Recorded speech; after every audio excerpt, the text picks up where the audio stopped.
So you and I have talked about the direction of our military, who it's led by, and the concern we have about potentially our children serving in the military that we served and loved, and a vastly different military. And so my 17-year-old came to me the other day and said, "Dad, I think I might want to serve in the military." And he wants to serve the country. And that's a noble thing, obviously, and I'm proud that he recognized that and that wants to do that. So I said to him, "Okay, fine. I'll talk to you about a few things here. He's 17, so I would need to sign a waiver for him to go in early, the delayed entry program or anything like that." And I said, "I'm not signing that waiver until after the election." So in the interest of kind of guiding him a little bit, I said, "Look, we're going to see all the branches. We're going to go see the Army, the Navy, the Marines, Coast Guard, the Air Force." And I went and took him to see the Army Friday, saw the Marines yesterday. We're set up to see the Coast Guard Wednesday, the Navy and Air Force the following week.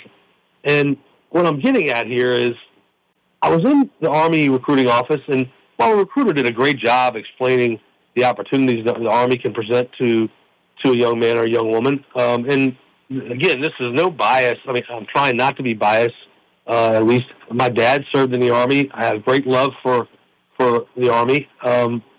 And then yesterday I was at the Marine recruiting office, and there's just something about the messaging that Marines do well that I think challenges potential recruits. Like in their office, there was a sign that said, "We don't accept job applications, we accept commitments."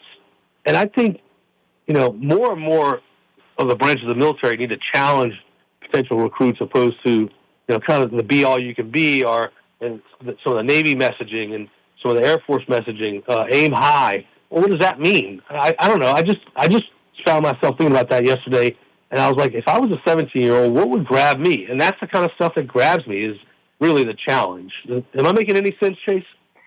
Yeah, you totally are, Kristian. The Marine Corps has, for years, decades actually, they have really understood how to appeal to a true warrior mentality. Now, I know I'm about to really make some of the Marines in your listening audience mad, so don't send the hate mail yet. Hear me out. Okay. A nation has to have an Army. A nation has to have a Navy. A nation has to have an Air Force. A Marine Corps is a nice to have. A nation doesn't have to have a Marine Corps. And I think the U.S. Marine Corps understands that. And so they're not trying to appeal to everyone. They are trying to appeal to the best. They are trying to appeal to people who truly have a warrior mentality, who want to stand out, who really, truly want to sacrifice and live a lifestyle that is held to a much higher standard than the other services. I served in the Army for 20 years. You know that I loved the Army for most of my time in it.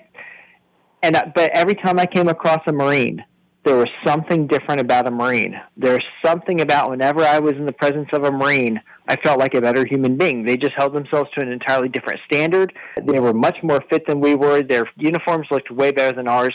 And so I understood that they had a level of pride that was way, way up and above what my colleagues and I felt in the services. And I think that just continues to reflect through what they do today. They continue to honor that tradition. And I got to tell you, I salute them for it.